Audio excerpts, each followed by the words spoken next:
Hello दोस्तों, संजीवनी life beyond cancer की तरफ से आप सभी को ढेर सारी शुभकामनाएं। उम्मीद करती हूँ आप सब ठीक हैं। आप सबको दिल से वेलकम हमारे डिजिटल वेलनेस सेशन में। संजीवनी लाइफ बियॉन्ड कैंसर एक नॉन प्रॉफिट ऑर्गेनाइजेशन है जो पेशेंट्स के लिए बहुत से प्रोग्राम एकदम निःशुल्क चलाती है। इन प्रोग्राम की जानकारी आप हमारे हेल्पलाइन नंबर पे कॉल करके ले सकते हैं। हमारा हेल्पलाइन नंबर कुछ इस तरीके से है 8691000800।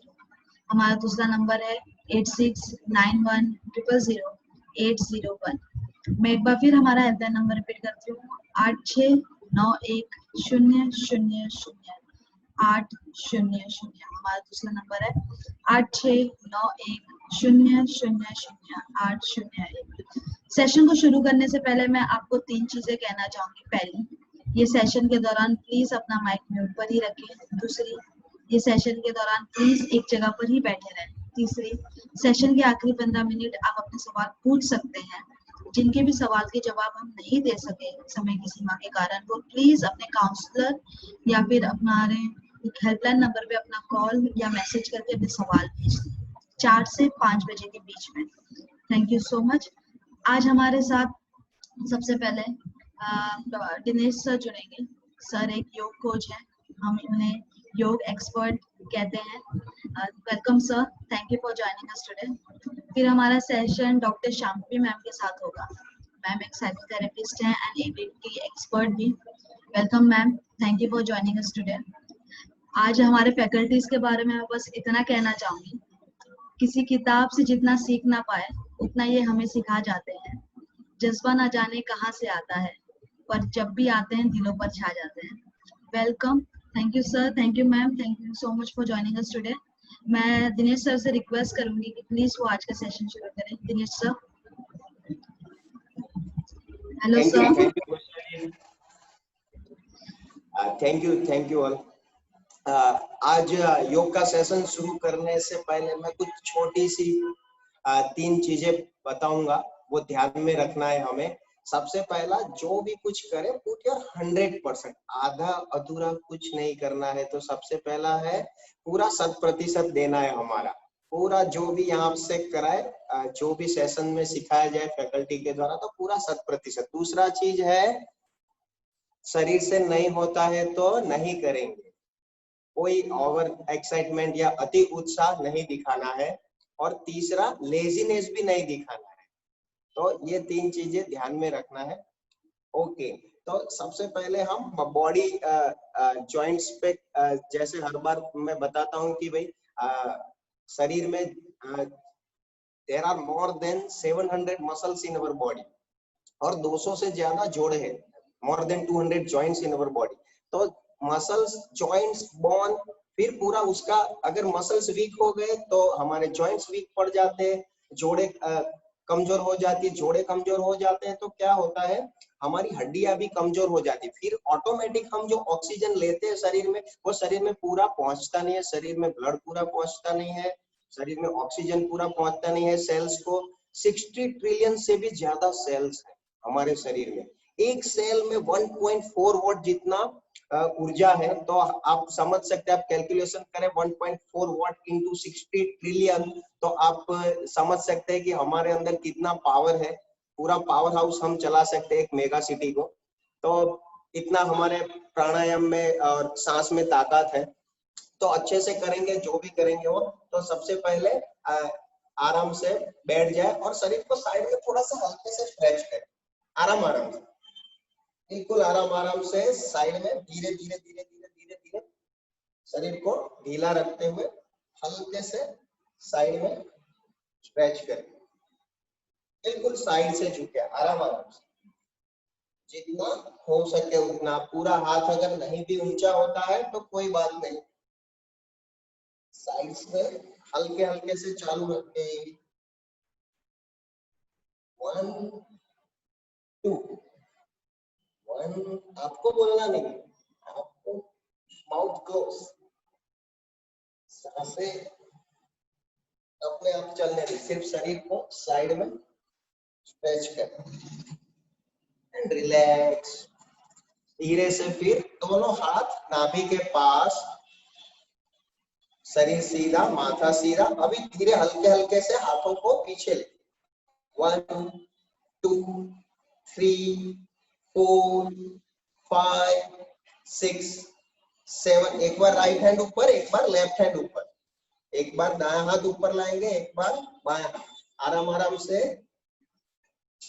हाथों को पीछे ले, वापस लाए, रिलैक्स। फिर दोनों हाथ पैरेलल टू शोल्डर, कंधों के समांतर। और 1 माथा सीधा, 2 एक बार राइट हैंड ऊपर, एक बार लेफ्ट हैंड, 3 4 5 6 7 8 9 10। रिलैक्स।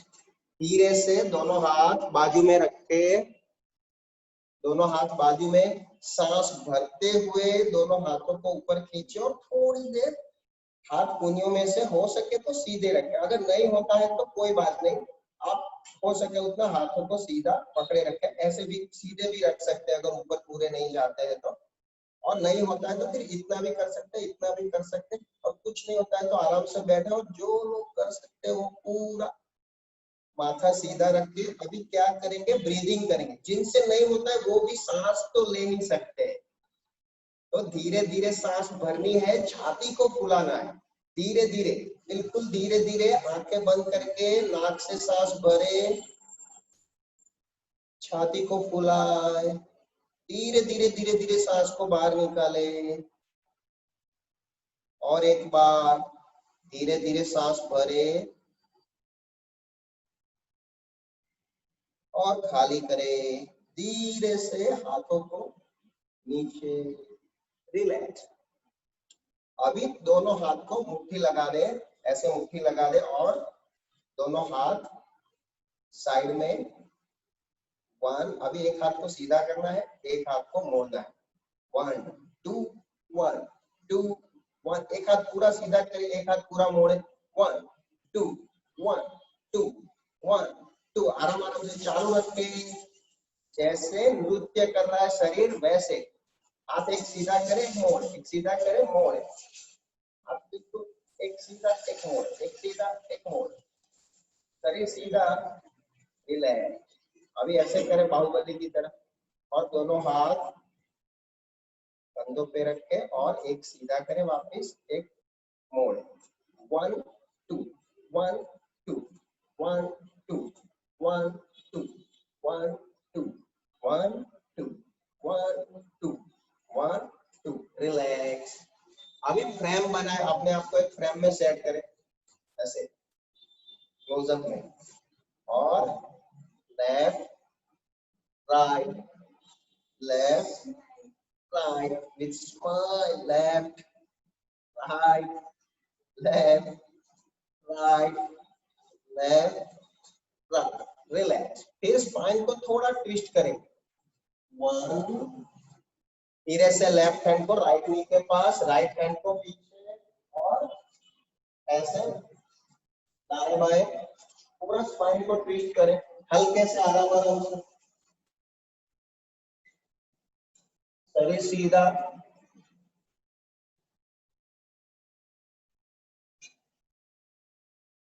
रिलैक्स। धीरे से शोल्डर को रोटेट करें, पूरा शोल्डर को गोल घुमा, आराम आराम से। गर्दन और कंधों को रोज व्यायाम देना है। हमारे मस्तिष्क में जितनी भी एनर्जी चैनल्स है वो गले के गर्दन के रास्ते से मस्तिष्क में जाती है, तो गर्दन और कंधे में ज्यादा तनाव आ जाता है, बॉडी स्टिफ हो जाता है। अभी रिवर्स, उल्टा, पूरा गोल घुमा, अच्छे से पता चलना चाहिए शरीर को कि कुछ हो रहा है। रिलैक्स। धीरे से फिर दोनों हाथों को माथे पे रखे और हल्के से माथे के ऊपर जो चमड़ी है, त्वचा है, उसको हल्के से हिलाए। हाथ को घिसना नहीं है माथे पे, सिर्फ माथे की चमड़ी को हिलाना है। धीरे धीरे, आराम आराम से, विथ क्लोज आईज, आंखें बंद ही रखते हुए आराम आराम से सिर्फ माथे की चमड़ी को हिलाए, हाथ रख के ऊपर हथेली रख के,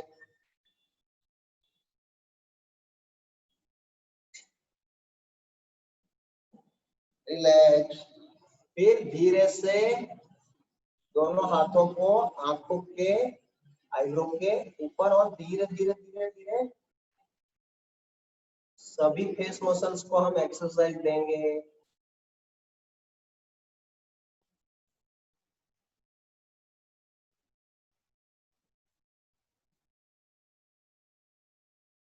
रिलैक्स। फिर धीरे से आंखों के नीचे धीरे धीरे धीरे धीरे धीरे धीरे धीरे धीरे, बिल्कुल जैसे मसाज कर रहे हैं हम अपने आप को ही। देखो हम पूरा दिन एक्सरसाइज करते हैं पर फेस मसल्स को एक्सरसाइज नहीं मिलती। रिलैक्स। फिर दोनों हाथ ऐसे करें, उंगलियां ऐसे करें और पूरा फील करें पूरी प्रसन्नता के साथ।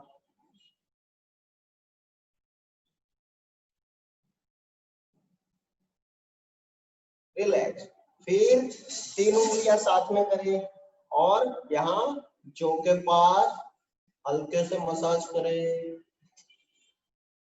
धीरे धीरे आराम आराम से। फेस मसल्स 56 नर्व पॉइंट्स को इफेक्ट होता है अगर हम फेस मसाज या फेस मसल्स एक्सरसाइज करते हैं तो। रिलैक्स। फिर गालों को खींचना है, गाल को खींचना है। देखो बचपन में खींचते थे लोग पास आके, अभी कोई आएगा नहीं पास तो हमें ही गाल को खींचना है। ठीक है, ओके रिलैक्स। फिर कान, देखो हमारे कान और नाक के पास गुप्त बिंदु होते हैं। काफी सारे शरीर में ऐसे पॉइंट है जहां से ऊर्जा का विनिमय होता है। कान को धीरे धीरे धीरे धीरे खींचे, ये लो आपको।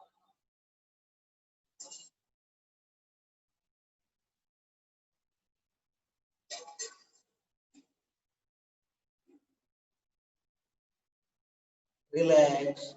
फिर धीरे से जो को राइट लेफ्ट दाएं बाएं जो को मूवमेंट दे, जबड़े को नीचे वाले टेढ़ा मेढ़ा मुंह कर सकते हैं। रिलैक्स, विश्राम। ओके, धीरे से अभी क्या करेंगे, आज हम प्राणायाम करेंगे। देखो प्राणायाम करते वक्त हमें खास कौन सी चीज का ध्यान रखना है।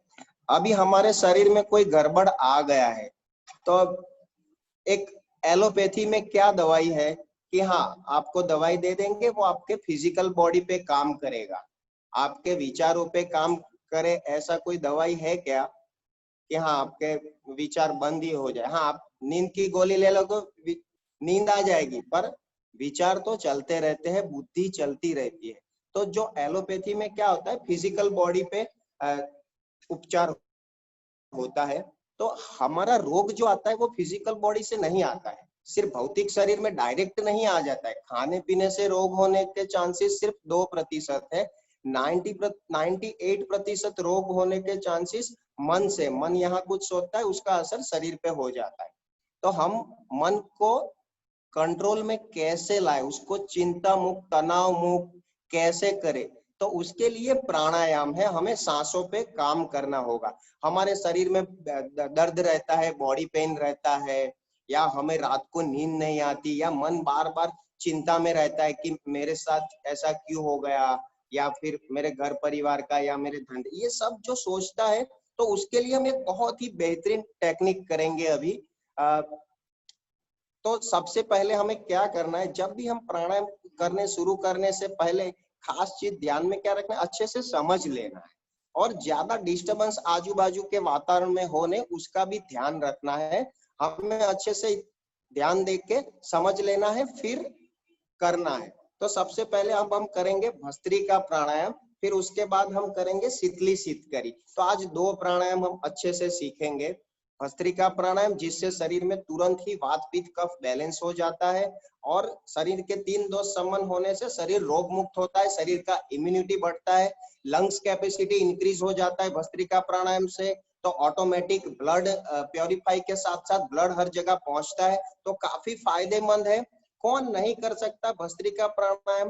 तो जिनको बहुत ही ज्यादा हाई बीपी रहता हो वो बहुत धीरे धीरे करे, और जिनको हाथ अगर ऊंचे नीचे नहीं होते, भस्त्रिका प्राणायाम में एक मूवमेंट आता है जिसमें हाथ ऊंचे नीचे करने होते, अगर जिनसे हाथ ऊंचे नीचे नहीं होते तो कोई बात नहीं, वो सिर्फ छाती को फुलाए और जोर से सांस को बाहर फेंके। तो मैं दोनों तरीके से करके दिखाता हूं, आपको देख लो, फिर मैं काउंटिंग के साथ कराऊंगा। तो सबसे पहले आपको सीधा ऐसे बैठ जाना है और ढीली मुट्ठी कंधों के पास रखनी है, कुनिया शरीर के साथ, ये कुनिया जो है वो शरीर के साथ, ढीली मुट्ठी, ऐसे ढीली मुट्ठी, टाइट नहीं करना है, जरा सा भी जोर नहीं करना है कोई भी चीज में, बिल्कुल सहजता से ढीली मुट्ठी कंधों के पास, कुनिया शरीर के साथ, माथा सीधा शरीर सीधा, माथा नीचे नहीं है, माथा सीधा शरीर सीधा, और शोल्डर रिलैक्स, बॉडी रिलैक्स। और फिर क्या करना है, एक दो लंबी गहरी सांस भरनी है, फिर भस्त्रिका प्राणायाम चालू करना है। तो मैं सीधा भस्त्रिका प्राणायाम शुरू कर रहा हूँ, आप लोग सिर्फ देख ले, आंखें बंद करना है, चेहरे पे प्रसन्नता रखना है, और क्या करना है, सांस भरनी है, हाथ को पूरा ऊपर ले जाना है और फोर्स से सांस को छोड़ते हो नीचे। तो हमारा मेन काम क्या है, सांस फोर्स से भरनी है, फोर्स से खाली करिए, बहुत ज्यादा फोर्स किसी को नहीं करना है।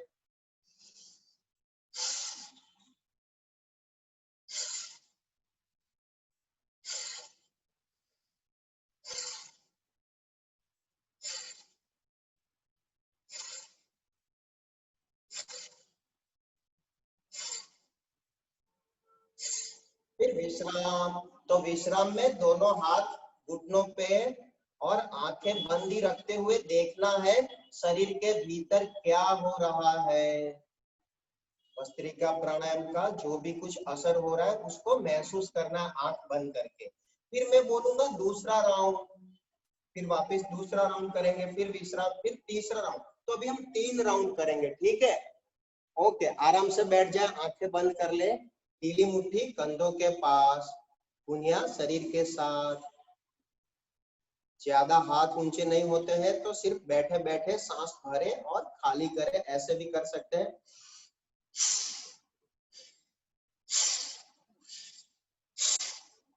इतना जोर से ना हो तो कोई बात नहीं, आपका लंग्स कैपेसिटी धीरे धीरे इंक्रीज होगा। तो अभी हम करेंगे भस्त्रिका प्राणायाम, ढीली मुट्ठी कंधों के पास, कुनिया शरीर के साथ, चेहरे पे प्रसन्नता, शरीर सीधा, माथा सीधा, आंखें बंद। एक साधारण सांस पहले भरे शुरू करने से पहले, और छोड़ दे। वापिस एक लंबी गहरी सांस भरे प्रसन्नता के साथ और खाली कर दे। भस्त्रिका प्राणायाम के लिए पूरे आदर और सम्मान के साथ 100% देते हुए सांस अंदर, हाथ ऊपर नीचे, सांस अंदर बाहर, अंदर बाहर, आंखें बंद ही रखते हुए सांस अंदर बाहर।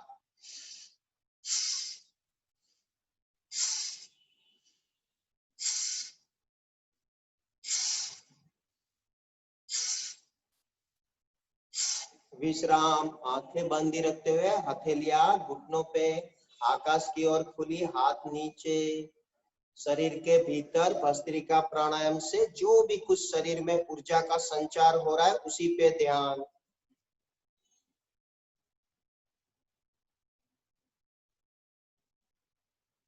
प्राणायाम के दरमियान और बाद में भी आंखें बिल्कुल बंद ही रखना है। अभी आप लोग सब बहुत अच्छे से कर रहे हैं, आंखें बंद करके वापिस ढीली मुट्ठी कंधों के पास, कुनिया शरीर के साथ। दूसरे राउंड के लिए तैयार हो जाए, माथा सीधा शरीर सीधा, हो सके तो बिल्कुल आंखें बंद रखते हुए अच्छे से वापिस एक साधारण सांस भरे शुरू करने से पहले और छोड़ दे। वापिस एक लंबी गहरी सांस भरे और खाली कर दे। भस्त्रिका प्राणायाम के दूसरे राउंड के लिए सांस अंदर, हाथ ऊपर नीचे।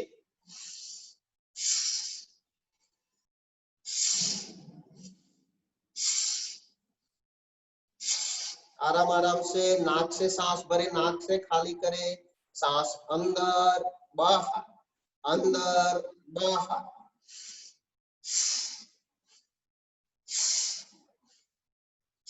चालू रखें, चालू रखें, आंखें बंद ही रखते हुए सांस अंदर बाहर।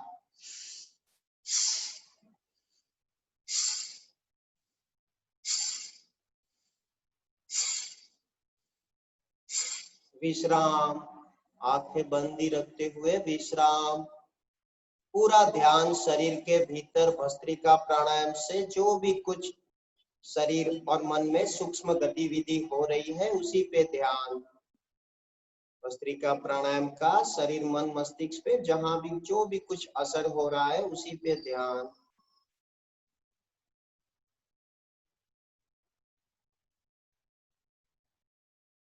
तीसरे और आखिरी राउंड के लिए वापस पोजीशन ले।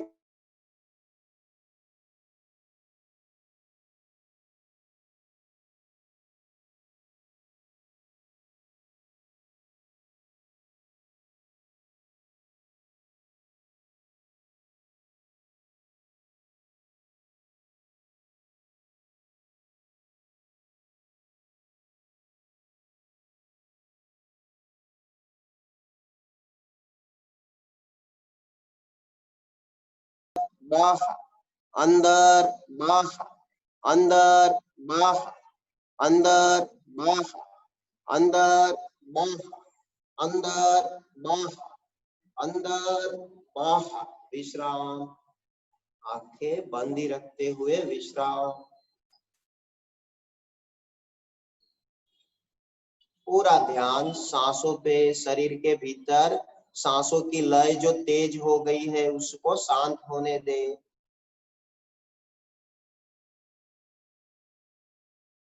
शरीर के भीतर जो भी कुछ बदलाव आ रहा है उसे देखे, आंखें बंद ही रखते हुए भीतर जो भी कुछ हिलचाल हो रहा है उसके ऊपर ध्यान दे।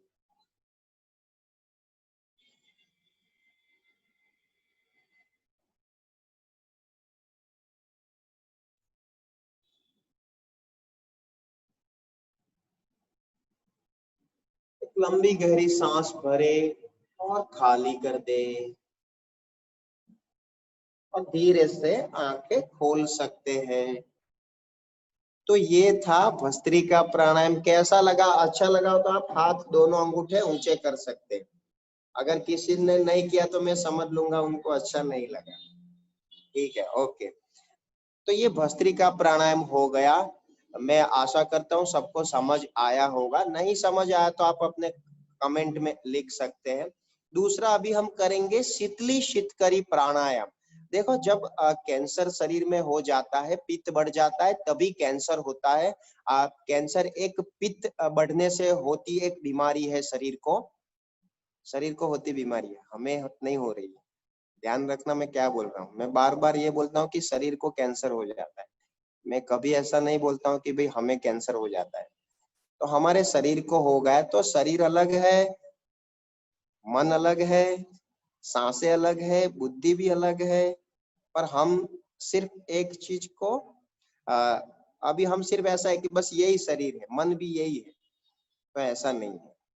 तो अभी हम क्या करेंगे, शीतली शीतकरी प्राणायाम, जिससे हमको जो जलन होता है शरीर कैंसर ग्रस्त होने से, शरीर में जो जलन होता है, हाइपर एसिडिटी हो जाती है, मुंह में छाले पड़ जाते हैं, तो उनके लिए शीतली शीतकरी बहुत ही अच्छा है। टेम्परेचर कंट्रोल में रखता है, ब्लड प्रेशर कंट्रोल में रखता है।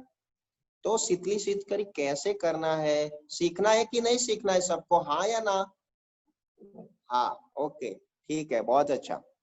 तो अच्छे से ध्यान देके कर रहे हैं। प्राणायाम करते वक्त क्या ध्यान एक बार आ जाए, फिर आंखें बंद करके और चेहरे पे प्रसन्नता रख के। तो अभी शीतली शीतकरी में क्या करेंगे, देखो दो तरीके से शीतली और शीतकरी दोनों अलग अलग है, पर दोनों के फायदे एक जैसे। तो शीतली किसको बोलते हैं और शीतकरी किसको बोलते हैं? शीतली हो गया जब आप टंग को, जीभ को रोल करके ऐसे गोल कर सकते हैं तो ये शीतली हो गया। टंग को रोल करना है। कुछ लोग टंग को रोल नहीं कर पाएंगे। दुनिया के 1/3 लोग हैं जो टंग को रोल नहीं कर सकते हैं। तो उनके लिए क्या है, उनको दांत दिखाना है। दांत के ऊपर दांत नहीं रखना, ऐसे नहीं करना है, दांत को सिर्फ दिखाना है। और क्या करना है फिर, अगर टंग रोल किया हुआ है तो टंग रोल करके सांस भरनी है।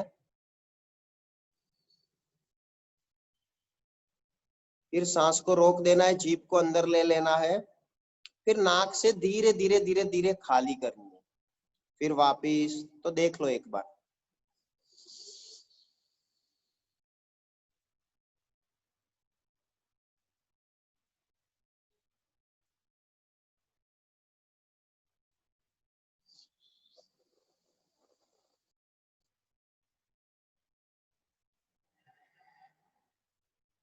तो शीतली में क्या करना है, टंग को रोल करना है। शीतकरी में क्या करना है, दांत को दिखाना है, ऐसे पूरे दांत को दिखाना है, क्लोजअप स्माइल। फिर मुंह को बंद कर दिया और सांस को रोक ली 1 सेकंड के लिए। फिर धीरे से नाक से वापस खाली कर दी। फिर वापस, और सांस लेते वक्त मुंह से जब आप सांस लेते हो तो जो भी ठंडा ठंडा लग रहा है उसको फील करना है। और धीरे धीरे हिसिंग साउंड के साथ, मीन्स हिसिंग साउंड के साथ आपको सांस भरनी है धीरे धीरे। फिर मुंह बंद कर देना है, सांस को रोक देनी है 1-2 सेकंड के लिए, फिर नाक से खाली करनी। ठीक है, 9 काउंट तक करेंगे, 9 राउंड करेंगे। सब रेडी है? ओके, सब लोग करेंगे। आंखें बंद कर ले। देखो, जो लोग जीभ को रोल कर सकते हैं वो रोल करेंगे, नहीं रोल कर सकते हैं, कोई दिक्कत है तो वो लोग दांत दिखा के करेंगे। ऐसे पूरे दांत दिखाने, तभी जाके वो शीतलता अंदर पूरे शरीर में फील होगी। फिर मैं ऐसे इतना होठ खोलूंगा तो कुछ नहीं होगा। पूरा अच्छे से दांत को दिखाओ, पूरा हिसिंग साउंड के साथ सांस लो। ठीक है, और फिर निकालना है। तो आराम से बैठ जाए, शरीर सीधा, माथा सीधा। एक लंबी गहरी सांस ले, खाली करे। और शीतली शीतकरी प्राणायाम के लिए जो लोग टंग को रोल कर सकते हैं वो टंग को रोल करे। जीभ को जो मोड़ सकते हैं वो मोड़े और सांस भरे, मुंह से सांस भरे। और धीरे धीरे धीरे धीरे खाली करे। 1-8 सेकंड रोक के फिर धीरे धीरे धीरे खाली करे। कंटिन्यू करे।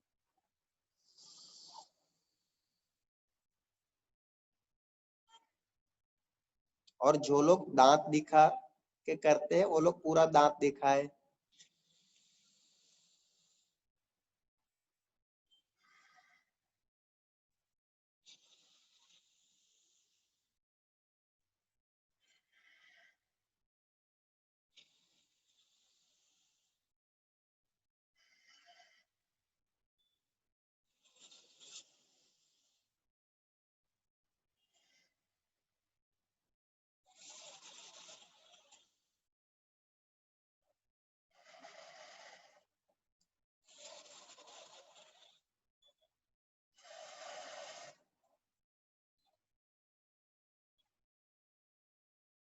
रिलैक्स। फिर आंखें बंद ही रखते हुए भीतर, शरीर के भीतर जो भी शीतलता का अनुभव हो रहा है उसी पे ध्यान।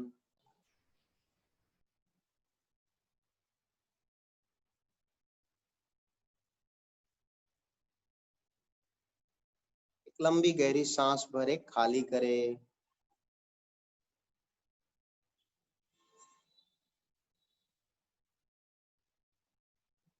विश्राम। तो शीतली शीतकरी ऐसे करना है।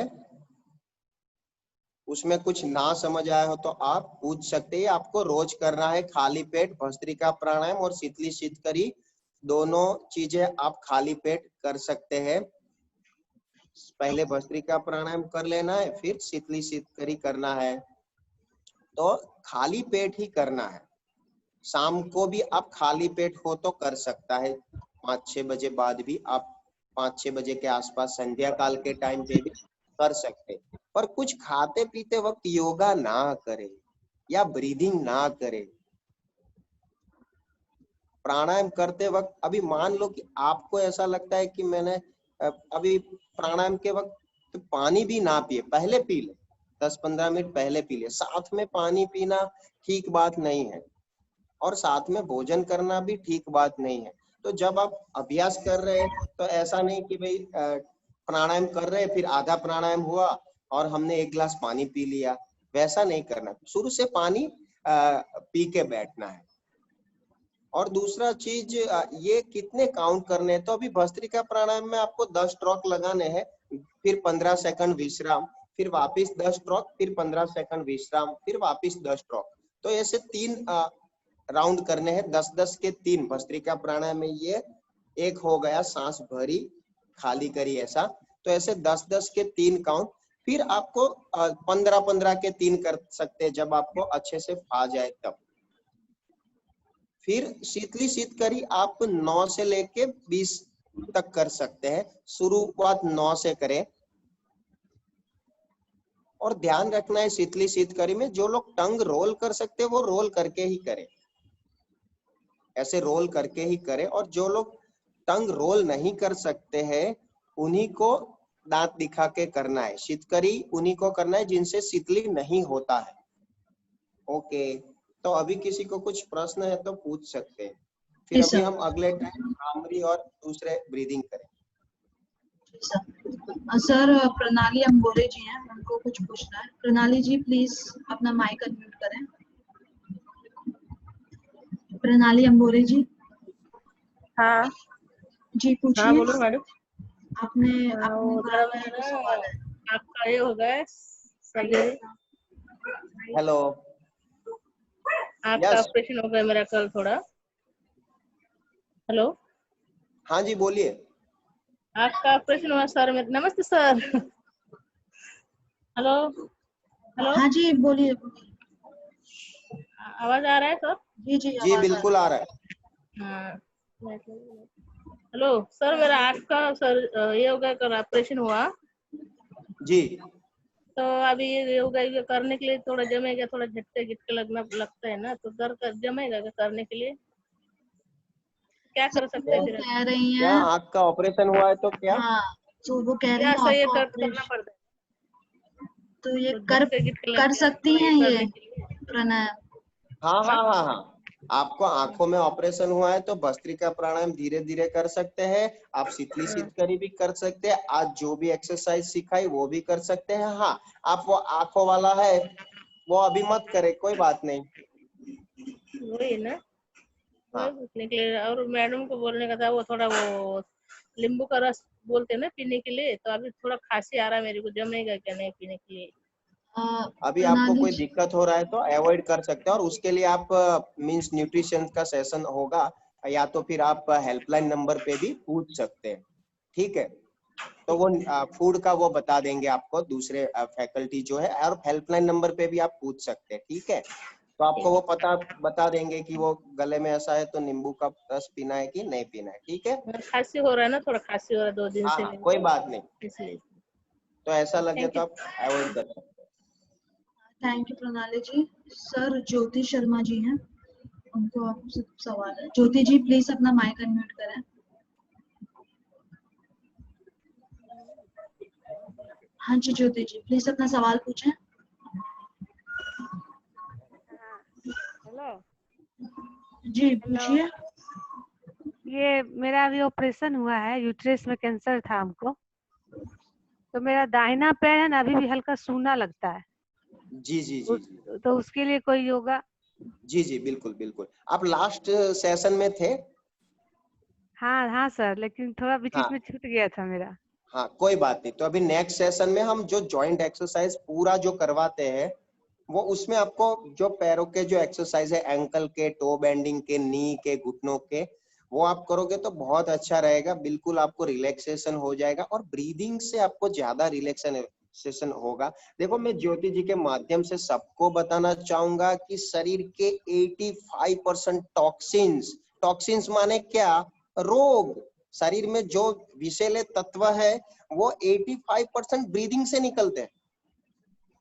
सिर्फ 15% मल मूत्र पसीने से निकलते, 85% हम चाहे तो हमारे शरीर के रोग ब्रीदिंग से ठीक कर सकते।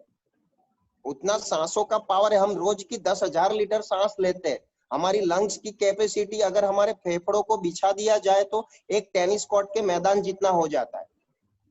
6,000 छिद्र है फेफड़े में, पर जब हम नॉर्मल ब्रीदिंग करते हैं तो 2,000 छिद्र को ही ऑक्सीजन जाता है, बाकी के 4,000 वैसे के वैसे रहते हैं। और ये लोअर लोब में फेफड़े का जो नीचे का भाग है, यहाँ पे तो जाता ही नहीं है प्राण ऊर्जा, ब्रीदिंग सांस पहुंचती ही नहीं है, ऑक्सीजन पहुंचता ही नहीं है, तो उसका असर पूरे शरीर की एनर्जी चैनल्स पे होता है। ऐसा नहीं है कि मुझे मीन्स पर्टिकुलर कोई एक भाग में तकलीफ है तो वहीं पे कुछ गड़बड़ हुआ होगा। शरीर की सभी बॉडी सिस्टम्स को योग ठीक कर देता है। मीन्स जैसे ही आप सजगता पूर्वक सांस लेते हो ना, आपकी नर्वस सिस्टम, एंडोक्राइन सिस्टम, आपका चेता तंत्र, आपके हार्मोनल पूरे सभी बैलेंस होने लगते हैं। पर हमें वो तन्मयता के साथ अच्छे से देखो, एक दिन में शरीर में रोग आता नहीं है और एक दिन में जाएगा नहीं। हमें कमर कसनी पड़ेगी, हमें फूड में बदलाव लाना पड़ेगा, हमें रोज 15-20 मिनट प्राणायाम सुबह शाम 2 टाइम करने पड़ेंगे अगर हमें छूटना है शरीर के दर्द में से। ठीक है ज्योति जी, तो आप एक थोड़े दिन जुड़े रहे, आपके सभी सवाल का, आपका शरीर में भी जो पेन है वो भी कम हो जाएगा निरंतर अभ्यास से। ठीक है, थैंक यू सर। तो काफी सारी ऐसी टेक्निक और बताई जाएगी, रिपीट भी की जाएगी, तो आप चिंता ना करें। ठीक है, thank you sir. Okay, thank you Jyoti ji, thank you so much sir, thank you so much आज हमारे साथ जुड़ने के लिए। एंड सर आप बहुत ही सिंपल लैंग्वेज में सामने समझा देते हैं एंड लोगों को फिर पता चलता है कि ये क्यों करना चाहिए, किस तरीके से, मतलब ब्रीदिंग में ही कितना सारा सब कुछ है। देखा जाए तो Yes. ब्रीदिंग अगर प्रॉपर हो तो हम बीमारी से मुक्त हो जाएंगे। Thank you so much sir, thank you so much आज हमारे साथ जुड़ने के लिए।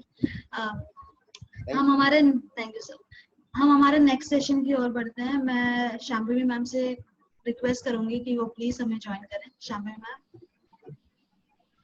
Thank you Wasiya ji, good afternoon सबको। Thank you afternoon, Neena ma'am. जी for a wonderful session. Okay, तो अब क्योंकि हमने इतने सुंदर तरीके से योग सीखा है, अभी ब्रीदिंग टेक्निक सीखे हैं, तो अभी थोड़ा सा हमारा जो शरीर है थोड़ा शांत हुआ है, एकदम परफेक्ट पोजीशन में है, ताकि हम अभी कुछ बातें कर सके अपने मन को शांत करने के लिए। ठीक है, जो कि मुझे लगता है कि योग के बाद थोड़ा बहुत तो हो ही जाता है कि आप शांत हो जाते हो, तो आपकी सोच भी है उसमें भी थोड़ा सा ठहराव आ जाता है। तो अभी जो बातें हम करेंगे वो मेरे ख्याल से आप अच्छे से ले पाओगे अपने तक और उस पे काम भी कर पाओगे। Thank you Dinesh ji. ठीक है, तो जैसे कल के सेशन में हमने बात करी थी कि कैसे हमारा जो शरीर है और हमारा मन है, ये दो जो पहलू है हमारे जिंदगी के, ये दोनों साथ में चलते हैं। यानी कि अगर हमारा शरीर ठीक ना हो तो हमारे मन को, हमारे इमोशंस, हमारे भाव पर उसका परिणाम होता है, और अगर हमारा मूड ठीक नहीं हो, हम गुस्से में हो या अपसेट हो, बहुत अच्छा नहीं फील कर रहे हो, तो हमारे शरीर पे भी उसका असर दिखना शुरू हो जाता है। तो ये दो है ना, जो शरीर और मन जो है, ये दोनों हमेशा साथ साथ चलता है, और इसीलिए इन दोनों का अच्छी सेहत में रहना बहुत जरूरी होता है। कि ये नहीं कि सिर्फ हम एक्सरसाइज कर रहे, अच्छे से खा रहे हैं तो हमारा मन भी ठीक हो जाएगा, या सिर्फ हमने मन वाली बातें की तो हमारा शरीर ठीक हो जाएगा। तो ये दोनों चीजें आपको साथ में करनी बहुत बहुत जरूरी है। तो जब हम बात करते हैं मन की या मानसिक सेहत की, इसको ठीक कैसे किया जाए, कल मैंने ये बात बताई थी, दोबारा रिपीट करूंगी। इसके दो इम्पॉर्टेंट एस्पेक्ट्स है, यानी कि दो बहुत महत्वपूर्ण जो इसके दो हिस्से हैं कह सकते हैं मन के। एक है हमारे इमोशंस, यानी कि भाव, जज्बात, जो हम एक्सपीरियंस करते हैं, अनुभव करते हैं, और दूसरा जो है वो है हमारी सोच, यानी कि हमारे विचार। ये दोनों चीजें हमारे मानसिक स्वास्थ्य की सेहत को डिटरमाइन करता है, यानी कि उसकी तबीयत अगर हमें देखनी हो, हमारे मन की तबीयत कैसी हो, तो ये दोनों चीजें बहुत इंपॉर्टेंट होती है। जब हम बात करते हैं इमोशंस की, भावनाओं की, हमें अक्सर लगता है कि ये जो इमोशंस है ना, ये हमारे सारे प्रॉब्लम की जड़ है, कि हमें बहुत दुखी लगता है, बहुत जल्दी से हम हर्ट हो जाते हैं, कोई कुछ बोल देता है तो बहुत जल्दी मुझे गुस्सा आ जाता है, मुझे दुखी लगता है, उदासी आ जाती है, हमें ऐसे लगता है कि ये हमारा इशू है।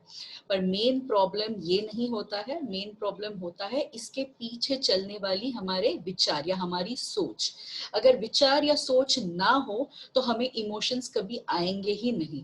और ये एक ही ऐसी चीज है जिसके कारण हम जो इंसान है ना, वो बाकी चीजों से अलग है, हम जानवरों से अलग है, हम पेड़ पौधों से अलग है, हम टेबल कुर्सियों से अलग है। क्यों? क्योंकि हम में वो सोचने की क्षमता है, और क्योंकि हम सोच सकते हैं इसीलिए हम इमोशंस या भावनाएं हम अनुभव करते हैं। तो जब हमें काम करना होता है भावनाओं पर, हमने काम एक्चुअली किस पे करना होता है, हमने हमारे विचारों पे काम करना होता है, उसके पीछे की जो सोच है उस पे काम करना बेहद जरूरी होता है। पर वो सोच तक जाने से पहले पहला स्टेप क्या आता है? पहला स्टेप ये है कि हमें जानना है कि हमें महसूस क्या हो रहा है। क्योंकि अक्सर ये होता है कि हमें ऐसे लगता है कि अभी मुझे बेचैनी हो रही है, मुझे अच्छा नहीं लग रहा है, पर हमें ये समझ ही नहीं आ रहा होता है कि इस वक्त मुझे क्या महसूस हो रहा है। तो पहली चीज जो होती है उसको समझना कि मुझे इस वक्त क्या महसूस होता है।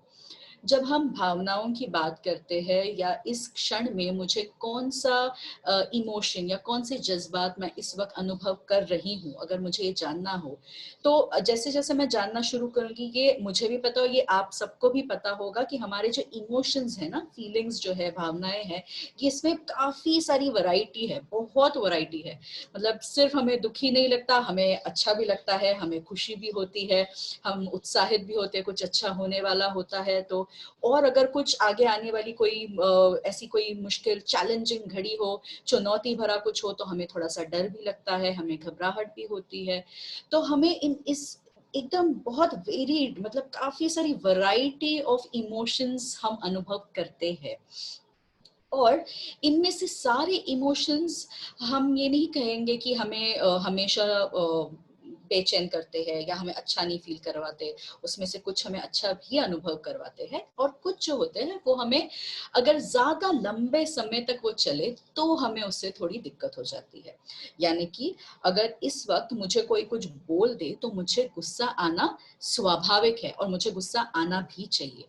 पर समझ लीजिए आगे के आने वाले 1 महीने बाद, 6 महीने बाद, 2 साल बाद भी अगर मुझे उस बात को याद करके जब गुस्सा आए तो वो हमारे लिए प्रॉब्लम होती है।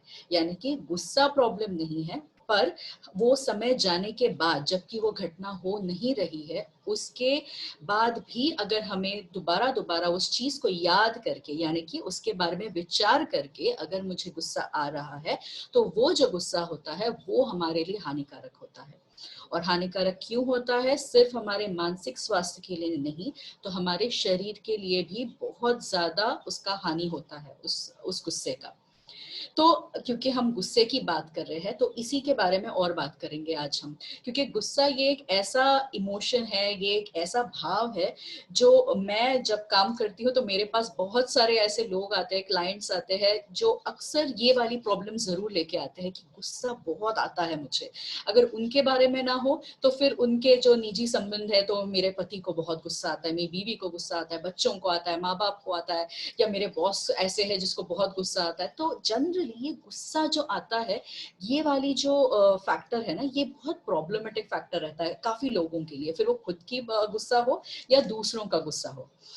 और गुस्सा ये एक ऐसा इमोशन है ना, जिसे हम कहते हैं हमारे लैंग्वेज में ना, हम कहते हैं इसको एक रिपेलिंग वाला जो होता है ना, वैसा वाला इफेक्ट होता है। रिपेलेंट क्या होता है? हमारे घरों में हम लगाते हैं, जैसे मच्छरों को भगाने के लिए रिपेलेंट लगाते हैं ना, जो लिक्विड होता है उसको जला दो तो वो सारे मच्छर भाग जाते हैं। तो एंगर ये एक ऐसा इमोशन है जिसमें वो सेम उसी प्रकार का रिपेलिंग इफेक्ट आता है। यानी कि अगर आपको गुस्सा आए ना, तो वो पहले तो सब लोगों को आपसे दूर करना शुरू करेगा। एक उदाहरण के लिए मान लीजिए आप एक कमरे में चले जाते हो, आप जैसे ही उस कमरे में जाते हो और आपको नजर आता है कि कोई एक इंसान बैठा हुआ है, शायद आप जानते हो शायद आप नहीं जा रहे हो, पर अकेला बैठा है, रो रहा है, तो हम क्या करते हैं, अक्सर हम जाते हैं, पूछ भी लेते हैं क्या हुआ, क्या हम कुछ मदद कर दे तुम्हारे लिए, कुछ पानी ला के दे, रुमाल दे दे आंसू पोंछने के लिए, ऐसे हम मदद करने की कोशिश करते हैं। अब मान लीजिए आप उस कमरे में जाते हैं और आपको जो नजर आता है वो है कोई आदमी जो बहुत ज्यादा गुस्से में है, चीजें फेंक रहा है, जोर से चिल्ला रहा है। ऐसे में हम क्या करते हैं, अक्सर हम 2 स्टेप्स ना पीछे मुड़ जाते हैं, हम आगे जाके उसको पूछने की इतनी ज्यादा हिम्मत नहीं करते, हम पहले पीछे आ जाते हैं। हम हो सके तो दूसरों को पूछना पसंद करेंगे, अरे क्या हो गया, क्यों इतना गुस्सा आया हुआ है इसको, हम ये करते हैं। और ये क्यों है, क्योंकि गुस्सा ये एक बहुत ज्यादा स्ट्रॉन्ग इमोशन है। जब हम खुद अनुभव करते हैं तो हम हमारे जो अगल बगल में जो लोग हैं ना उन तक भी उसको फैला देते हैं। इसीलिए गुस्से पे अगर हम काम कर सके तो मुझे लगता है ना कि सिर्फ हम हमारा मानसिक स्वास्थ्य, हमारा फिजिकल स्वास्थ्य, बट हमारा जो सोशल सेटअप है, जो हम कहते हैं ना सोशल रिलेशनशिप से हमारा इंटरेक्शन बाकी लोगों के साथ, उसमें भी काफी फर्क आ सकता है। बट ये जो गुस्सा है, जो हमें लगता है कि ये प्रॉब्लम है, ये एक्चुअली एक प्रकार का मास्क होता है। जैसे अभी कोरोना के चलते हम सब लोग मास्क पहन रहे हैं, तो मास्क क्यों पहन रहे हैं हम, ताकि हम हमारा खुद का बचाव कर सके, यानी कि हम अपने आप को प्रोटेक्ट कर सके। किससे, वायरस से प्रोटेक्ट कर सके, खांसी अगर हमें हो रही हो तो किसी और को उसको ना ट्रांसफर करे। तो इवन जब कैंसर की ट्रीटमेंट चलती है तो मास्क डॉक्टर्स बोलते ही है कि मास्क लगाया करिए, क्यों, ताकि अगर किसी और को इन्फेक्शन हो तो वो हम तक ना पहुंचे। तो हम मास्क क्यों लगाते हैं, हमें अपने आप को प्रोटेक्ट करना होता है इसलिए। तो ये जो एंगर होता है ना, ये एक प्रकार से वो सेम काम करता है, यानी कि वो मास्क का काम करता है, और मास्क का काम करता है यानी कि वो किसी चीज को प्रोटेक्ट कर रहा है। अब ये किसको प्रोटेक्ट कर रहा है, ये प्रोटेक्ट उन सारे इमोशंस को कर रहा है, उन सारे भावनाओं को कर रहा है जो अभी भी पूरी तरीके से वो जख्में भरी नहीं होती है। वैसे प्रकार की जो जख्में होती है ना, और मैं जख्में कौन सी बात कर रही हूँ, मैं मानसिक तौर पे जो चोट हमें लगती है, मानसिक तौर पे जो चोटें हमने भरी नहीं होती है, ये गुस्सा जो है वो एक प्रकार से उसे प्रोटेक्ट करने के लिए, यानी कि उसको उसका बचाव करने के लिए आगे आता है। तो मान लीजिए कि मुझे मेरे भाई ने कुछ तो बोल दिया था जिससे मुझे बहुत दुख हुआ था। अब मुझे पता है कि ये जब जब आएगा ये मुझे कुछ तो बोलेगा और मुझे बहुत दुख होगा, क्योंकि वो दुख वाला जो मेरा हिस्सा है ना, उस पर मैंने काम ही नहीं किया है, वो चोट मैंने वैसे ही छोड़ दी है। तो अब क्या होगा, जब मेरा ये भाई मुझे जब जब नजर आएगा, मुझे वो सारी चीजें याद आना शुरू हो जाती है कि इसने मुझे ऐसे बोला था, मुझे इतना बुरा लगा था। तो क्योंकि मैं नहीं चाहती हूँ कि दोबारा से ये मुझे कुछ बोले, तो शायद मैं पहले से ही इतने गुस्से में रहूंगी, या फिर मैं इतना पहले ही कुछ बोल जाऊंगी गुस्से में, ताकि ये इंसान मुझसे दूर रहे और ये बोले अरे कितने झगड़ालू है, इससे तो बात ही करना मुश्किल है। अब ये क्यों हो रहा है, क्योंकि ऐसी कोई घटना हुई नहीं होगी जहां पे मुझे गुस्सा आना जरूरी है, पर मेरा गुस्सा जो है वो एक प्रकार से मुझे वो चोट जो मुझे पिछली लगी है, उस चोट को बचाने के लिए ये गुस्सा आगे आ जाता है। तो अक्सर ये जो गुस्सा बिना किसी रीजन के हमें आता है ना, तब उसका हमेशा कनेक्शन ऐसे ही किसी चीज के साथ रहता है कि हमारा कोई पास्ट रहा होगा, कुछ पिछली बातें रही होंगी जिसपे हमने काम नहीं किया है, और अब उसको बचाने के लिए हम ये गुस्से का मुखौटा लगा लेते हैं। पर ये भी है कि हम ये जानबूझ के कभी करते नहीं है, ये अननोइंगली होता है, अनकॉन्शियसली होता है। पर आप जो समझ पाओगे उस मोमेंट में, उस क्षण में, वो ये है कि मुझे गुस्सा आ रहा है, और इस गुस्से की कोई उसका कोई वजूद ही नहीं है, अभी क्यों आ रहा है, जरूरत ही नहीं है इतने गुस्से आने की। जब आपको ऐसे लगे तब इमीडिएटली आपको पता चलना चाहिए कि हाँ कुछ तो है जिस पे मैंने काम नहीं किया है, और अब वो समय है जब मुझे उस पर काम करना शुरू करना है। ठीक है, हम क्यों गुस्से की इतनी बात कर रहे हैं, क्योंकि गुस्सा ये एक ऐसा इमोशन है जो हमें हमारे शरीर में, अगर हम इसको काफी समय तक रखें, क्योंकि गुस्सा ये ना एक जैसे मैंने पहले भी कहा, ये स्ट्रॉन्ग है, बहुत बहुत स्ट्रॉन्ग इमोशन है, और इसको अगर अंदर रखे तो इसका कहीं ना कहीं हमारे सिस्टम पे, हमारे बॉडी के अंदर इसका असर दिखना शुरू हो जाता है। और जब मैं कहती हूँ असर दिखना शुरू होगा, तो यानी कि क्या होगा, हमारे जो मांसपेशियां हैं इस पे पे इसका इफेक्ट दिखना शुरू होता है, हमारे ऑर्गन्स पे इसका इफेक्ट दिखना शुरू होता है, हमारे सेल्स पे इसका इफेक्ट दिखना शुरू होता है। अगर इसको काफी समय तक रखना शुरू करें, अगर हम हमारे शरीर के अंदर ही इस गुस्से को रखें काफी समय तक, तो क्या होगा, धीरे धीरे इससे बाकी प्रॉब्लम्स आना शुरू हो जाती है, एसिडिटी होना, अल्सर्स होना, या एक्सट्रीम केस में ट्यूमर या कैंसरस ट्यूमर का फॉर्म होना। तो इसीलिए जो एंगर है इस पे काम करना बेहद जरूरी होता है। तो इस बात पे अभी मैं आपको कुछ टिप्स बताऊंगी जिससे हम कैसे हमारे इस गुस्से को थोड़ा अच्छे से मैनेज कर पाए। कंट्रोल नहीं करना होता है, ठीक है, ये दो शब्द अलग है। हम एंगर कंट्रोल नहीं करते हैं। अगर आप कंट्रोल करोगे यानी कि क्या है, उसको हम रखेंगे अपने तक, हम उसको मैनेज करते हैं, यानी कि हम उसको चैनल, हम रास्ता दे रहे हैं ताकि उसको हम बाहर जाने का मौका दे सके।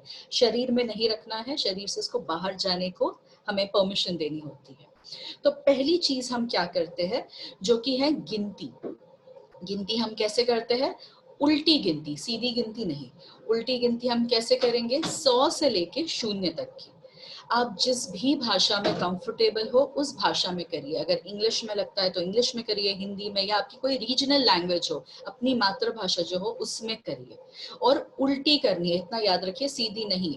1 2 3 4 5 6 नहीं करना है हमने 100 99 98 97 96 95 इस प्रकार से करना है। अगर आपको लगता है कि ये वाली एक्टिविटी बेहद इजी है, बहुत ही आसान है, कि मैं तो आराम से कर लूंगा या कर लूंगी, ये तो मैं रोज ही करती हूँ या करता हूँ, तो फिर क्या करना है, आपने 2 नंबर छोड़ के ये उल्टी गिनती करनी है, यानी कि 100 98 96 94 इस प्रकार से करनी है। इस एक्टिविटी को करने का मकसद ये है कि हमने उल्टी गिनती जो है उसको आसानी से करना है। ये हमारी ये कोई मकसद नहीं है, ये हमारा गोल नहीं है। हमारा गोल ये है कि जब हमें गुस्सा आता है तो क्या हो जाता है, हम पूरा, ना कि सिर्फ हमारे विचारों में एक्साइट हो जाते हैं, बट हम शरीर से, शारीरिक तौर पे काफी उत्तेजित हो जाते हैं। यानी कि हमें जब गुस्सा आ रहा होता है तो हमारा जो शरीर है पूरा स्टिफ हो जाता है, रिजिड हो जाता है, हाथ कांप रहे होते हैं। अगर बहुत गुस्सा आ रहा हो तो कुछ लोगों का चेहरा भी लाल हो जाता है, पसीना आना शुरू हो जाता है। तो ये सब जो बॉडी के रिएक्शन है ना, इस वक्त हमारे जो विचार होते हैं वो सीधे नहीं आते हैं, वो हमेशा टेढ़े मेढ़े होंगे। और इसीलिए आप अगर ध्यान दोगे तो आपको पता चलेगा, अक्सर हमें जब गुस्सा आता है तो हम वो गुस्से वाला जो विषय है वो तो कहेंगे या नहीं कहेंगे, पर उससे बिना जुड़े हुई चीजें भी काफी सारे याद करेंगे। यानी कि कुछ चीजें जो 2-3 महीने पुरानी हो उसे भी हम लेके आएंगे उस कॉन्वर्सेशन में, और वो चीजें भी बोलेंगे, और फिर सामने वाले को लगेगा कि ये क्या बात कर रहे हो, ये इसका तो कोई विषय नहीं है, इस बारे में तो हम झगड़ ही नहीं रहे थे। अब ये क्यों हो रहा है, क्योंकि हम जब एकदम गुस्से में हो तो हमारे जो विचार है वो स्टेबल नहीं होते हैं, यानी कि सीधे नहीं होते हैं, ये काफी टेढ़े मेढ़े एंटैंगल्ड होते हैं। तो जब हम ये उल्टी गिनती वाली एक्टिविटी करते हैं, हमारे इस पूरे जो ये एक्साइट हुआ है ना शरीर, उसको शांत होने का समय मिल जाता है। क्यों?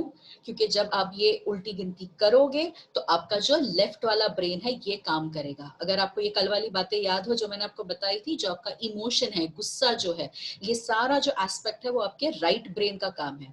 और जो आपका ये गिनती है, जो गिनती आप उल्टी गिनती करोगे, वहां पे आपका लेफ्ट ब्रेन एक्टिव हो जाएगा, उसका काम ज्यादा हो जाएगा। इससे क्या होगा, जो बैलेंस है ना वो यहाँ से यहाँ पर आ जाएगा, और जैसे ही यहाँ पर आ जाएगा तो आपको जो बहुत गुस्सा आया होता है वो शांत हो जाता है थोड़ा सा। और जब वो थोड़ा शांत होगा, आपको सोचने के लिए समय मिलता है, जहां पे आपकी सोच अब सीधी हो जाती है। ठीक है, अगर आपको लगता है कि ये उल्टी गिनती करना बेहद ही इजी है मेरे लिए, मतलब मैं 2 नंबर छोड़ू 3 नंबर छोड़ू, इतना बहुत ही इजी है, फिर आप प्लीज इसको अल्फाबेट्स के साथ कर लीजिए। यानी कि ABCD वाले जो अल्फाबेट्स होते हैं ना, Z तक, तो Z से लेके A तक करिए, उल्टा उसको उल्टे रिवर्स ऑर्डर में आपको अल्फाबेट्स कहने हैं। ठीक है, इसके साथ जो आप एक्टिविटी करेंगे, जो कि है, अगर आपके पास ऐसा प्रकार का स्क्वीज बॉल हो, अगर ये ना हो तो किसी नॉर्मल हैंकरचिप का गोला बना लीजिए बस। इसको आपने स्क्वीज करना है।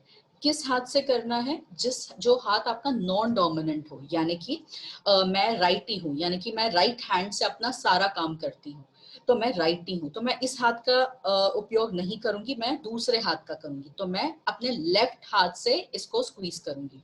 तो जब मैं ये उल्टी गिनती कर रही हूँ, मैं उसके साथ इसको स्क्वीज कर रही हूँ, ठीक है। तो इसका जो इफेक्ट है उससे वो ज्यादा हेल्प करेगा हमें। अब ये हम क्यों करते हैं, क्योंकि ये जो एंगर वाला जो इमोशन हम कह रहे हैं ना कि हमारा शरीर पूरा एक्साइटेड रहता है, इसको 90 सेकेंड लगते हैं शांत होने में, यानी कि 90 सेकेंड्स, 1.5 मिनट। तो अगर उतने मिनट तक आप इस एक्टिविटी को कर पाओ तो आपको भी समझ आएगा कि अब जब आप बात करोगे आप सीधे बात करोगे, उस विषय से रिलेटेड ही बात करोगे, यहाँ वहां की बातें नहीं करेंगे। तो ये एक्टिविटी कब करनी है, जब इस वक्त इस मोमेंट में मुझे बहुत ज्यादा गुस्सा आ रहा है, ये उसके लिए है, ठीक है। स्पेशली उस मोमेंट के लिए है जब आपको गुस्सा आता है। क्या करना है, उल्टी गिनती और उसके साथ ही इसको स्क्वीज, यानी कि 100, 99, 98, 97, 96, 95, इस प्रकार से हमने इसको करना है। अगर ये ना हो तो प्लीज हैंकरचिफ का यूज करिए, इफेक्ट उतना ही रहेगा। अगर आपके किसी हाथ में कोई प्रॉब्लम है, एम्प्यूटेड है, नहीं कर पाएंगे ये वाली एक्टिविटी, तो इसको हटा दीजिए, नो प्रॉब्लम। पर रिवर्स गिनती तो आप कर ही सकते हो, कुछ भी प्रॉब्लम हो आप रिवर्स गिनती डेफिनेटली कर सकते हो, तो उस चीज को करिएगा, ठीक है। इसके बाद हम आते हैं एक दूसरी टेक्निक को, जिसे हम कहते हैं ग्राउंडिंग टेक्निक या फिर 5 4 3 2 1। इसमें हम क्या करते हैं, इसमें हम हमारे सेंसेस का इस्तेमाल करते हैं। सेंसेस यानी कि हमारे आँख, हमारे कान, नाक, बात करते हैं जीभ जो है, ये सारे जो है, टच है, ये सारे हमारे सेंसेस है, राइट। तो हम इसका उपयोग करते हैं हमारे शरीर को शांत करने के लिए। तो इसमें हमने क्या करना है, इसको याद रखने का एक तरीका है, इसको याद ऐसे रखना है 5 4 3 2 1, ठीक है। तो 5 का अर्थ क्या होता है, 5 वो चीजें जो मेरे एनवायरनमेंट में, मेरे सराउंडिंग में जो भी मुझे नजर आए, मैंने उसको देखना है, यानी कि मैं अपने आंखों का इस्तेमाल कर रही हूँ। तो 5 चीजें मुझे, अलग अलग 5 चीजें देखनी है। और देखने से मेरा मतलब क्या है, जब हम देखेंगे तो हम उसकी बारीकियों में जाएंगे, यानी कि हमें सिर्फ देखना नहीं है। अगर मेरे सामने दरवाजा है तो मैंने दरवाजे के हर एक डिटेल में, हर एक बारीकियों में जाना है। इसकी लंबाई कितनी है, चौड़ाई कितनी है, ये किस मटेरियल का बना हुआ है, क्या इसमें कोई क्रैक गई है, इसमें कोई धूल है, कितना पुराना होगा ये। तो मैं क्या कर रही हूँ, मैं बारीकियों में जा रही हूँ। और ऐसे मैंने कितने चीजों का करना है, मैंने ऐसे 5 अलग चीजों को देखना है और उनकी बारीकियों में जाना है। उसके बाद जो आता है वो है 4 चीजें जो मैं छू सकूं। और जैसे मैं उसको छूंगी तो मैं उसके टेक्सचर में जाऊंगी, मैं उसके डिटेल में जाऊंगी, कितना सख्त है, कितना सॉफ्ट है, कितना रफ है, स्मूथ है। तो मे बी मेरे अगल बगल में कोई पर्दा हो, कोई बेडशीट हो, या मान लीजिए कोई ग्लास हो, पेन हो, तो हम क्या कर रहे हैं, बेसिकली हम उसे छू रहे हैं।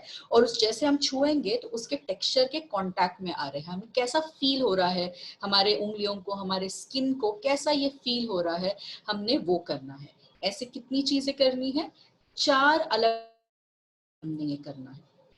उसके बाद क्या आता है 3 हमने क्या करना है, 3 ऐसी आवाजें जो हम सुन सके, तो हमें कानों का इस्तेमाल करना है।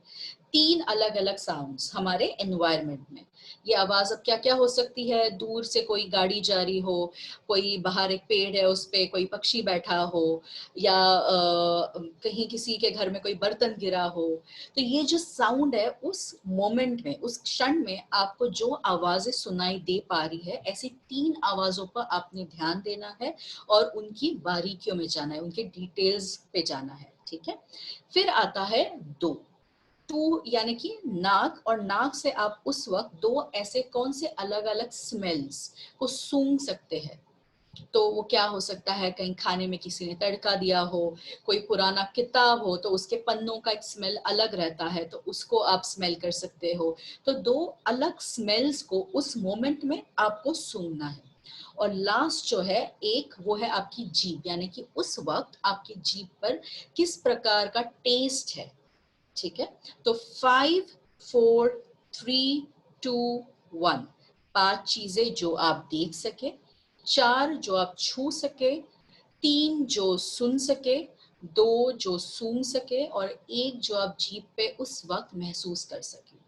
ये आपने कब करना है, एक जब आप आपको लग रहा है कि बहुत गुस्सा आ रहा है मुझे, उस वक्त आप ये कर सकते हैं। उसके अलावा ये टेक्निक आपको अगर किसी चीज को लेके घबराहट हो रही है, डर लग रहा है, सोच के वो विचार करके आगे क्या होने वाला है, जब आपको लगता है ना कि मुझे अभी घबराहट हो रही है, इमीडिएटली इस चीज को करना शुरू करिए 5 4 3 2 1। इससे काफी ज्यादा रिलीफ मिलता है। क्यों? क्योंकि ये एक प्रकार से हमारा जो ध्यान जो यहाँ वहां चल रहा है ना आगे पीछे में, वो दोबारा हमें हमारे शरीर में ले आने में मदद करता है। और जैसे ही आप उसको शरीर में ले आएंगे तो आपको भी पता चलेगा वो जो इमोशन है, वो जो भाव है, उसकी जो तीव्रता है वो कम हो जाती है, इंटेंसिटी कम हो जाती है। इसीलिए ये चीज काम कर जाती है। तो आज जो 2 चीजें हमने सीखी है वो किसके लिए है? स्पेशली एंगर के लिए। और ये जो दूसरी वाली है वो आप एंजाइटी के लिए भी कर सकते हैं, यानी कि घबराहट, जो बेचैनी जो हम कहते हैं, उसके लिए। तो पहला था काउंटिंग वाला और दूसरा था 5 4 3 2 1। ठीक है, तो इसके साथ हम आज का सेशन यहाँ पे क्लोज करेंगे। अगर आपको कोई भी सवाल हो मेंटल हेल्थ से रिलेटेड, यानी कि मानसिक स्वास्थ्य से जुड़े कोई सवाल हो, तो प्लीज पूछिए। जी गौसिया जी। हाँ जी ma'am, thank you so much ma'am, thank you so much. आप में से किसी को भी कोई भी सवाल है मैम से, आप अपना नाम चैट बॉक्स पे लिख के भेज सकते हैं या फिर अपना हाथ रेज कर सकते हैं ताकि मैं आपको अनम्यूट कर सकूं।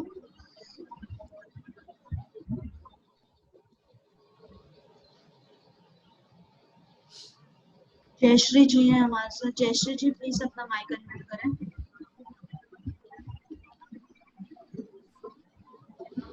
हाँ जी हेलो जी, जयश्री जी पूछिए। हेलो। जी हाँ मैडम, जी। आपने लिखने के लिए लेनी, वो मैंने देखा वो लिखना है या कैसे लिखा है, वही मुझे पूछना था। कल आपने ट्रोमा में बोला था ना मेरे लिए। हाँ हाँ, ओके ओके ओके। तो जो कि वैसे जो एक देखा और वह सपने में दूसरे आते कि जो बम्बई में जो अपने कॉटन मिल रहती है, उसके जो बड़े बड़े खंबे रहते हैं जिससे धुआं निकलता है, उसमें से भी आता है जो मुझे पकड़ने के लिए आ जाता है। और मैं दौड़ती हूँ, लेकिन एक ही जगह पे दौड़ती हूँ, नजदीक नजदीक आता है तो मेरी छाती में डर बैठ जाता है, फिर मुझे हस्बैंड आते ऐसे। हाँ ओके ओके। तो आपने जो कल वाली जो मैंने आपके लिए जो एक्टिविटी वो बताई थी, वो स्पेसिफिक इवेंट के जो आपको चीजें याद है, जो भी बारीकियां आपको याद है ना, जो आपने देखा था वो आपको लिखना है दोबारा, जैसे हुआ था वैसे। और अभी आपने वो जो 5 ग्राउंडिंग बताए, उसमें से 5th वाला वो देखने का था जी। 4th वाला छूना है, टच। और 3rd सुनना है, कान का इस्तेमाल। 2 इज योर स्मेल, नोज, और 1 है आपका टंग। बोलिए। Thank you ma'am. Welcome. Thank you Jayshree ji. Ma'am हमारा नेक्स्ट क्वेश्चन है इसाबेल की तरफ से। हाँ जी। इसाबेल जी प्लीज अपना सवाल पूछें, अनम्यूट करें। Good afternoon ma'am. Good afternoon. या कल आपने जो बताया था कि हमें जर्नलाइजिंग करना है हाँ जी। हर दिन। हाँ, जी। ये अलग अलग सोच के बारे में हमें करना है हर दिन, या अलग अलग सिचुएशन के बारे में हमें जर्नलाइजिंग करना है? ओके तो जर्नलिंग ये जो एक्टिविटी होती है उसमें हम फ्री फ्लोटिंग थॉट्स लिखते हैं, यानी कि उस मोमेंट में हमको जो याद आ रहा है वो हमें लिखना होता है। That is journaling, free floating, यानी कि जो भी आ रहा है।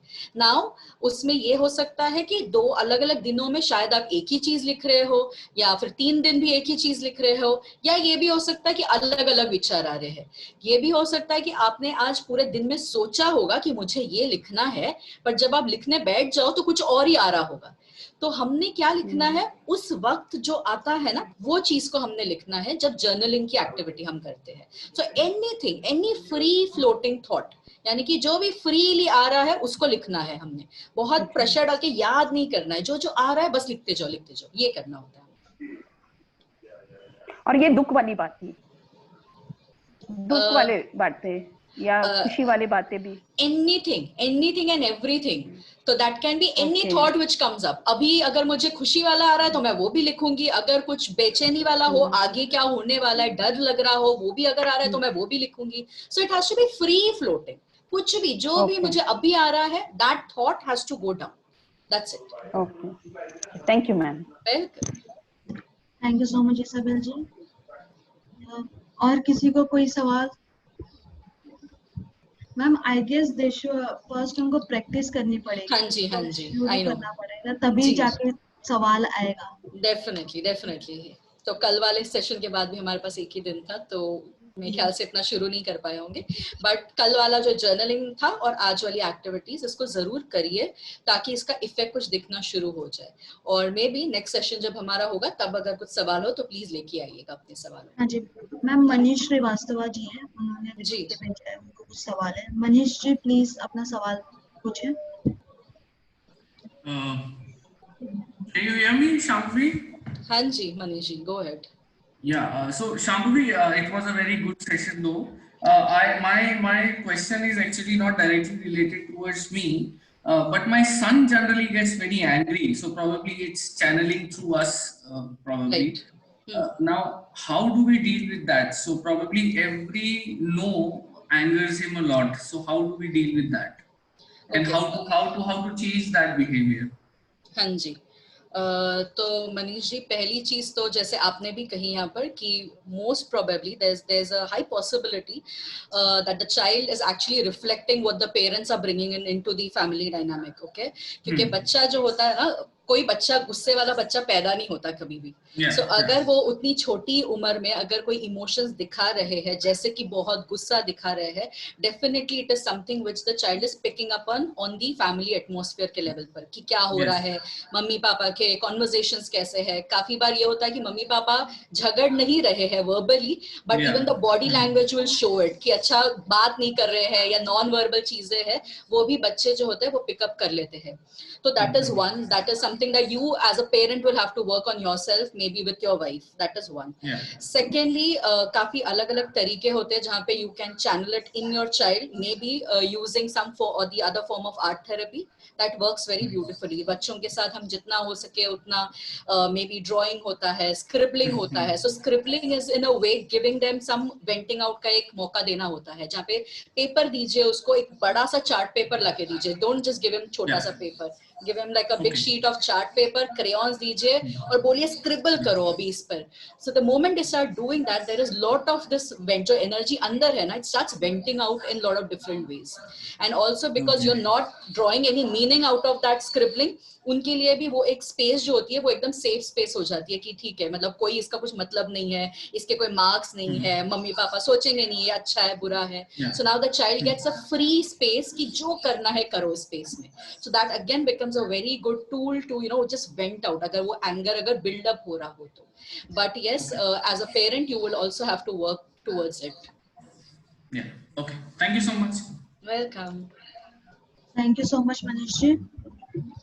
मैम इमरान जी ने ये सवाल लिखा है कि अगर कोई पढ़ा लिखा नहीं है, जैसे मेरी आंटी है, तो ऐसे में क्या, मतलब जैसे आप लिखने की बात कर रहे हैं तो क्या करना है? तो जैसे मैंने अभी जो चीज मनीष जी को बताई ना, बस वही करने को दे दीजिए उनको भी. एक पेपर लाके दीजिए बड़ा सा और उनको बोलिए स्क्रिबल करे. स्क्रिबल यानी कि कोई भी पेंसिल हो, पेन हो, क्रेयॉन हो, सिर्फ उसको ऐसे से स्क्रिबल करना है. आपको जो मन में आ रहा है उसको स्क्रिबल करिए. अगर ये नहीं कर सकते हैं तो एक उनको ना डस्टबिन लाके दे दीजिए, एक स्पेशली डस्टबिन उनके लिए स्पेशल अलग से. जब गुस्सा आए तो उनको ना कुछ रफ पेजेस लाके दीजिए या न्यूज़पेपर लाके दीजिए और बोलिए इनको भी फाड़ो, इसको जितना छोटा छोटा कर सकते हो ना, इनको इतना छोटा छोटा करो और उसमें डालो. ये जो एक्टिविटीज है ना, इसका काफी इफेक्ट पड़ जाता है स्पेशली गुस्से के लिए, क्योंकि ये सारा है ना यहाँ पे आपके हाथ इस्तेमाल हो रहे हैं. और अगर आपको पता हो जब हमें गुस्सा आता है तो सबसे पहले ना सबसे ज्यादा फोर्स कहाँ आता है, वो हमारे हाथों में आता है. क्यों? क्योंकि जब गुस्सा आता है तो हमें लगता है इसको मारूं मैं, तो यहाँ आके एनर्जी है ना सारी रुक जाती है. तो जब हम लिखते हैं, फाड़ते हैं, ये जो चीजें कर रहे हैं ना, एक प्रकार से वो एनर्जी हम चैनलाइज करते हैं और इसीलिए वहां पे हमें काफी शिफ्ट नजर आना शुरू हो जाता है उस इंसान में. सो इट इज ओके अगर लिख नहीं पा रहे हैं या बाकी चीजें, जैसे आज के इसमें तो मैंने कुछ वैसे बोला नहीं है, जो उल्टी गिनती वाली है शायद वही एक हो सकता है, पर जो ये 5 4 3 2 1 है वो तो आप करवा सकते हो उनको. उसमें तो बिल्कुल जरूरत नहीं है पढ़े लिखे होने की, आपको सिर्फ देखना है. तो उनको सिर्फ समझाइएगा इस चीज को करना कैसे है, इसमें कोई दिक्कत नहीं होनी चाहिए इस एक्टिविटी को करने में. Okay ma'am. मैम अरुणा जी कुछ कह रही हैं, एक्चुअली वो जो लिख के भेजे मुझे वो समझ में नहीं आ रहा है। मेरी 21 इयर्स आई गेस वो है यूज, उसमें गुस्सा आता है। ओके, तो वो 20 इयर्स की वो शायद अपने बच्चे की या किसी की बात कर रहे हैं जिनको बहुत गुस्सा आता है।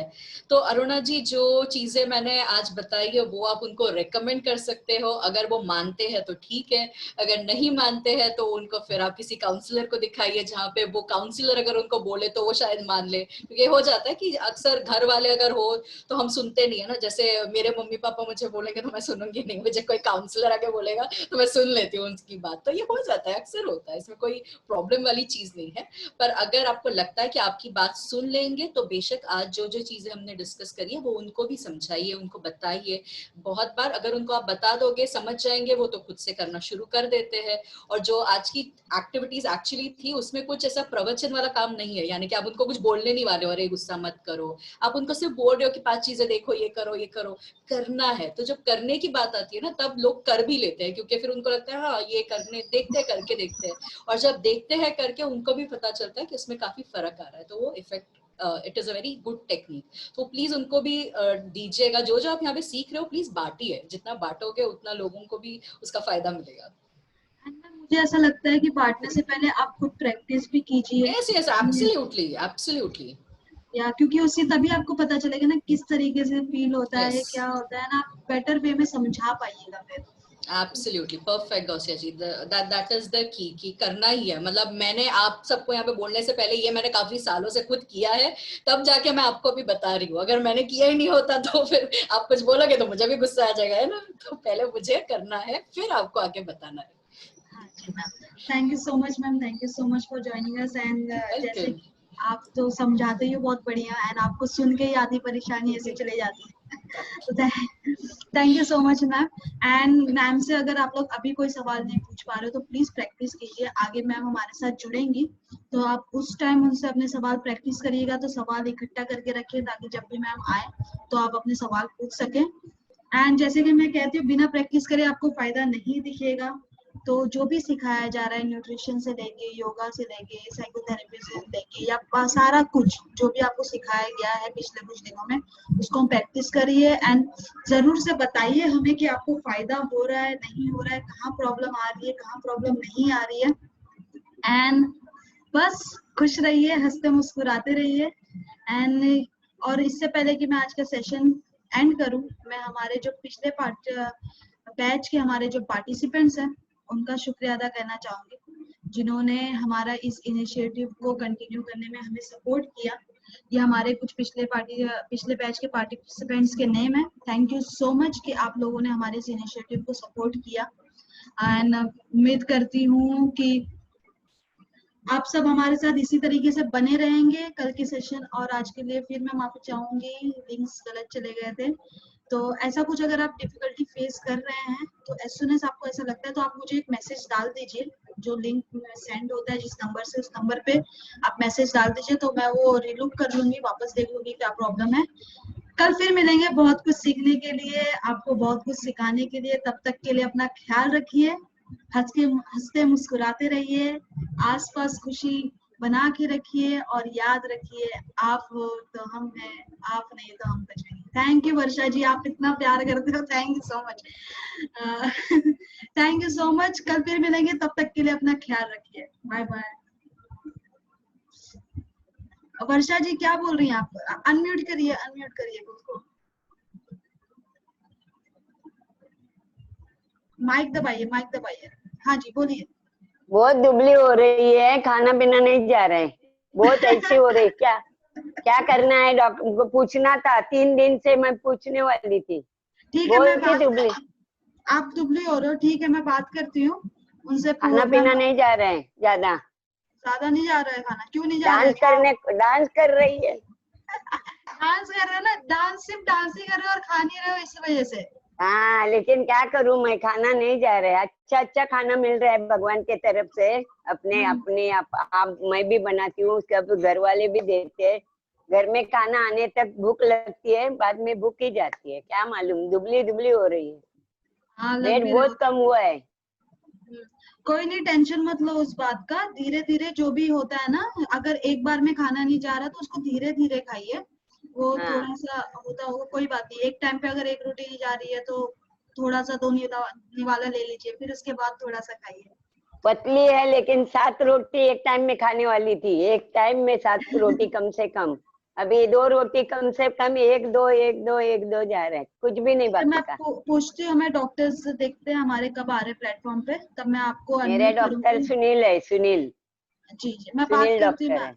मैं आपको बात करके मैं बताती हूँ क्या बोल रहे हैं। न्यूट्रिशन से पूछती हूँ मैं, ऐसा हो रहा है हाँ, आपको, एक ठीक है? टॉनिक बिनिक सब दिया है, पूरा सब कुछ है, लेकिन क्या हो रहा है पता नहीं है। दिमाग में कुछ अच्छे नहीं, विचार टेंशन मत है। लो, टेंशन मत लो। खाने विचार का वो मत सोचो कि अब वजन कम हो रहा है, कोई नहीं, आप हाँ फिट हो रहे, कंपटीशन दे रहे हो आप सब लड़कियों को। हाँ थैंक यू। 15 अगस्त को भी हाँ, 15 अगस्त को मजा करेंगे। पहले ही तैयारी करके रखती है। हाँ, हाँ थैंक जी, you, God bless. Bye thank you Varsha ji, thank you, bye. Bye, see you. Thank you so much जी। जयश्री जी, आप कुछ कह रही हैं? जी बोलिए, अनम्यूट बच्चे करिए। का जी जी। हाँ हाँ, मेरे बच्चे की स्कूल की ये रहती है, ऑनलाइन स्कूल रहती है, इसलिए पहले 15 मिनट में लेट आती हूँ। अच्छा, तो मैं इसलिए हाँ, तो तब मैं हस्बैंड के मोबाइल में देखती हूँ। कोई बात मेरा नहीं। मोबाइल क्योंकि मेरा मोबाइल मेरे बेटे के पास रहता है ना, तो मैं हस्बैंड के साथ वो देखती हूँ, ऐसे करती हूँ। तो कोई मुझे बात कट नहीं, नहीं करना, मैं वो इसीलिए फोन करती। कोई बात नहीं, कोई बात नहीं। Okay, thank you. ओके जी, थैंक यू सो मच, अपना ख्याल रखिए। ओके, हरलिन जी प्लीज बोलिए, अनम्यूट करिए। हाँ जी, हेलो मैम। हेलो जी, मैम, बोलिए। कई बार नेटवर्क एकदम से ही उड़ जाता है, उसके बाद दोबारा आने लगते हैं तो फिर ज्वाइन नहीं हो पाता। कल मेरे साथ ऐसा ही हुआ था। कल आपके साथ ऐसी हो? कल वो एक्चुअली मैंने मीटिंग लॉक कर दी थी, एक्चुअली बहुत सारे लोग लेट आ रहे थे, उसके बाद मैंने ऑन कर दी थी। कोई नहीं, आप ऐसा कुछ होगा तो आप एक बार है ना अपने काउंसलर को मैसेज कर दीजिए कि मैं एग्जिट हो गई हूँ, तो अगर लॉक मीटिंग रहेगी तो मैं अनलॉक कर दूंगी, ठीक है? Thank you so much ma'am, thank you, take care. Okay जी, थैंक यू जी, थैंक यू सो मच जी। हंसते मुस्कुराते रहिए, आसपास खुशी बना के रखिए, और याद रखिए आप हो तो हम हैं, और आप नहीं तो हम नहीं, और ये मैं सच्ची में मानती हूँ। चलिए जी, बाय बाय।